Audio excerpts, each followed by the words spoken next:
امام احمد بن حنبل رحمۃ اللہ علیہ نے اپنے صاحبزادے کو شادی کی رات 10 نصیحتیں فرمائی، لہٰذا ان کو غور سے سنو اور عمل کا ارادہ کرو۔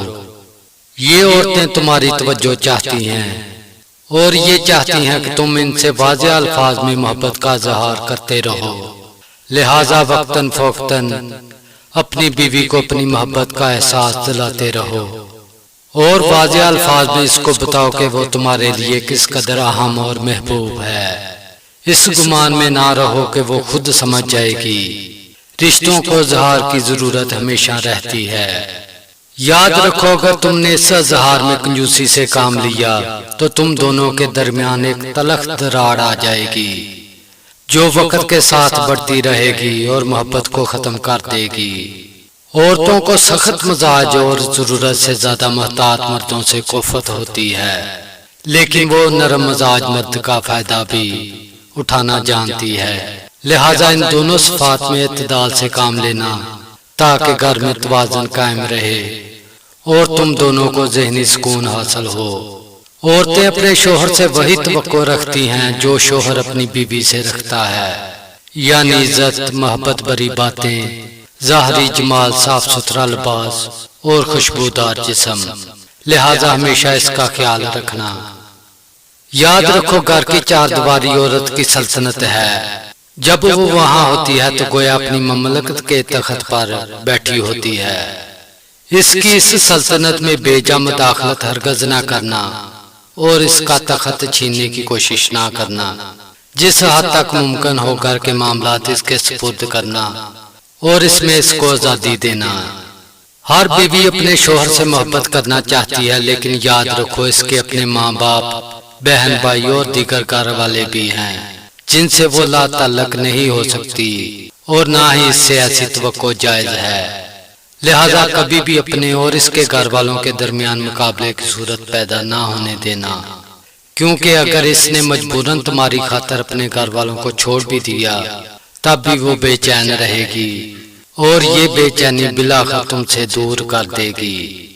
بلا شبہ عورتیں ٹیڑھی پسلی سے پیدا کی گئی ہیں اور اس میں اس کا حسن بھی ہے، یہ ہرگز کوئی نقص نہیں، وہ ایسے ہی اچھی لگتی ہیں جس طرح بوئیں گلائی میں خوبصورت معلوم ہوتی ہیں، لہٰذا اس کے ٹیڑھے پن سے فائدہ اٹھاؤ اور اس کے حسن سے لطف اندوز ہو۔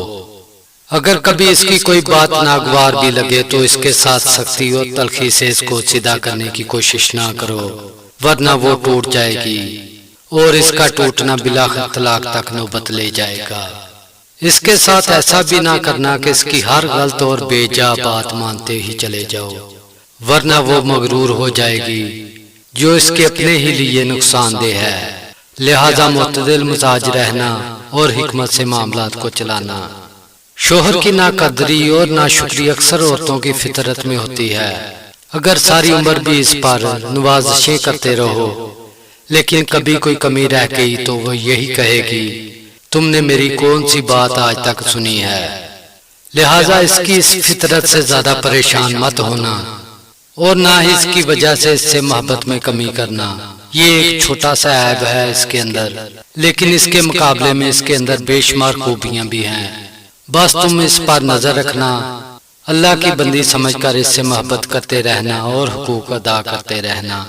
ہر عورت پر جسمانی کمزوری کے کچھ ایام آتے ہیں، ان ایام میں اللہ تعالیٰ نے بھی اس کو عبادت میں چھوٹ دی ہے، اس کی نمازیں معاف کر دی ہیں، اس کو روزوں میں اس وقت تک تاخیر کی اجازت دی ہے جب تک وہ دوبارہ صحت یاب نہ ہو جائے۔ بس ان ایام میں تم اس کے ساتھ ویسے ہی مہربان رہنا جیسے اللہ تعالیٰ نے اس پر مہربانی کی۔ آخر میں بس یہ یاد رکھو کہ تمہاری بیوی تمہارے پاس ایک قیدی ہے جس کے بارے میں اللہ تعالیٰ تم سے سوال کرے گا، بس اس کے ساتھ انتہائی رحم و کرم کا معاملہ کرنا۔ دوستو، اللہ تعالیٰ عمل کی توفیق عطا فرمائے، آمین ثم آمین۔ اگر آپ کو ہماری ویڈیو اچھی لگے تو ہمارے چینل کو سبسکرائب کریں اور ویڈیو کو دوستوں کے ساتھ شیئر کریں۔